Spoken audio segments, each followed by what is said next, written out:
কিছু সুবিধাবাদী দল যারা বিগত 16 বছর কোন শব্দ করতে পারেনি, কোন হাঁটতে পারেনি, কথা বলতে পারেনি, তারা এখন আন্দোলনে দাবানল বাজিয়ে যাচ্ছে। আমরা বলতে চাই, এসব জনভোগান্তিকর আন্দোলন করে আপনি জনগণকে পাশে পাবেন না।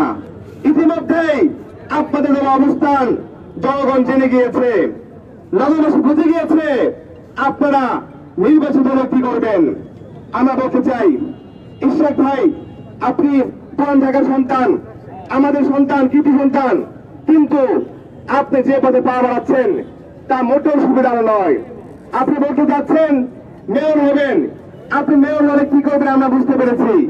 এই 5 আগস্টের পরে আগে যেখানে ফুটপাতের দোকান ছিল 1টি, এখন সেখানে দোকান হয়েছে 2টি। আগে যেখানে দোকান ছিল 5টি, এখন দোকান হয়েছে 10টি। কারণ এই 16 বছর যাবৎ আপনার নেতাকর্মীরা না খেয়ে বসে আছে, একদল খেয়ে গেছে, আরেকদল খাওয়ার অপেক্ষায় আছে।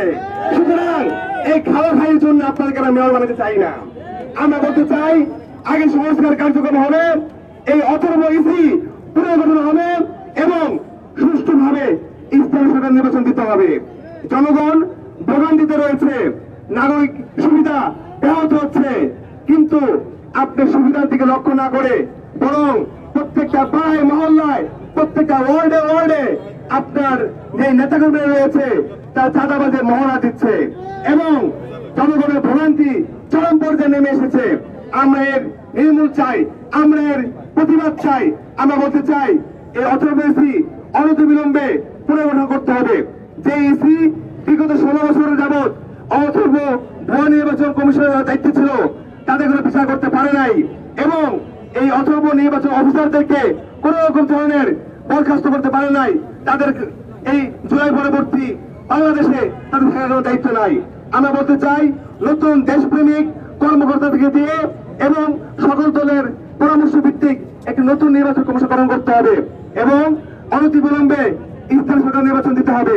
যে আওয়ামী লীগকে আমরা নিষিদ্ধ করেছি, কিন্তু আমরা দেখতে চাই আমরা এই আওয়ামী লীগের মেম্বার, চেয়ারম্যান তারা এখন সভাপতি বহাল রয়েছে। সুতরাং এক দেশে 2 নিয়ম চলতে পারে না। যেখানে ব্যান করা হয়েছে আওয়ামী লীগকে, এই আওয়ামী লীগের দোষর যারা রয়েছে, আওয়ামী লীগ নির্বাচনে যারা অংশগ্রহণ করেছে সমস্ত প্রতিনিধিদেরকে বরখাস্ত করতে হবে এবং তাদেরকে তাদের কোনো পদে বহাল রাখা যাবে না। আমরা অনতিবিলম্বে স্থানীয় সরকার নির্বাচনের মাধ্যমে একটি সুস্থ নাগরিক সুবিধা নিশ্চিত করতে চাই। প্রত্যেক পাড়ায় মহল্লায় জনগণের প্রাপ্য সুবিধা ফিরে দিতে চাই। সকলকে আগামী দিনের ঢাকা মহানগরের কর্মসূচিতে আসা আহ্বান জানিয়ে বক্তব্য শেষ করছি। আমার বালাক সংগ্রামের সাথী বন্ধুগণ,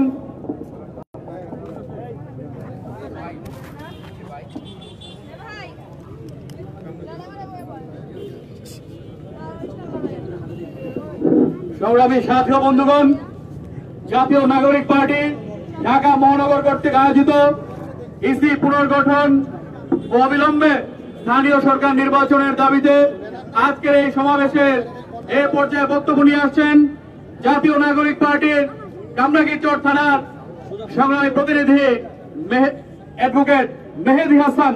বক্তব্য নিয়ে আসছেন অ্যাডভোকেট মেহেদী হাসান।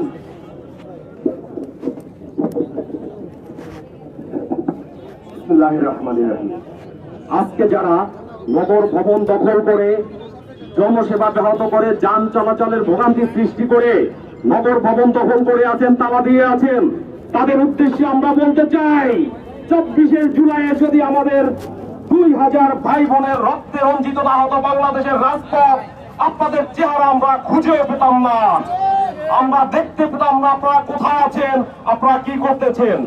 দীর্ঘ 53 বছর ধরে আমাদের এই সোনার বাংলাদেশকে যে নোংরা ডাস্টবিনে পরিণত করেছেন আপনারা, আমাদের 2000 ভাইয়ের শহীদে, ভাই বোনের শহীদের রক্তের বিনিময়ে যে সুন্দর স্বাধীন বাংলাদেশ আমরা পেয়েছি, এই বাংলাদেশটাকে প্লিজ আবার নোংরা বাংলাদেশে পরিণত করবেন না। প্রিয় উপস্থিতি, আমরা দেখেছি শুধুমাত্র জনগণের ম্যান্ডেট বুঝতে না পারার কারণে পৃথিবীর সর্ববৃহত্তম ক্ষমতাধর নমরুদ গোষ্ঠী, ফ্যাসিস্ট গোষ্ঠী আওয়ামী লীগ এই দেশ ছেড়ে পালাতে বাধ্য হয়েছে। যারা নগর ভবন দখল করে বসে আছেন তাদের উদ্দেশ্যে বলছি, সেই ফ্যাসিস্টদের ভূমিকায় অবতীর্ণ আপনারা হবেন না। যদি সেই ফ্যাসিস্টদের ভূমিকা অবতীর্ণ হন, বাংলাদেশের মানুষ পূর্বের স্মৃতি আপনাদেরকে মনে করিয়ে দিবে। তারা পালাতে পেরেছে, আপনারা হয়তো পালাতেও পারবেন না। আমরা বাংলাদেশ সংস্কারের জন্য আন্দোলনে নেমেছি। এই মুহূর্তে দেখছি নির্বাচন কমিশন সংস্কারে আমাদের প্রধান সংস্কারের অন্যতম মাধ্যম। এই মুহূর্তে স্থানীয় নির্বাচন আয়োজন করার মাধ্যমে আমরা দেখতে চাই তারা জনগণের ম্যান্ডেট বুঝে জনগণ কাদেরকে চায়। স্থানীয় সরকার নির্বাচনের মাধ্যমে আপনারা জনগণের রায় নিয়ে ক্ষমতায় আসুন, আপনারা মেয়র হন, আমাদের আপত্তি নাই। কিন্তু জনগণের বিপক্ষে গিয়ে, জনগণের ম্যান্ডেটের বিপক্ষে গিয়ে, জনগণের চোখের ভাষার বিপক্ষে গিয়ে জবরদখল করে মেয়র হবেন, বাংলাদেশের মানুষ এটা হতে দিবে না, দিবে না, দিবে না। প্রিয় উপস্থিতি, অনতিবিলম্বে স্থানীয় সরকার নির্বাচনের দাবি জানিয়ে আমি আমার বক্তব্য শেষ করছি। আসসালামু আলাইকুম ওয়া রাহমাতুল্লাহ।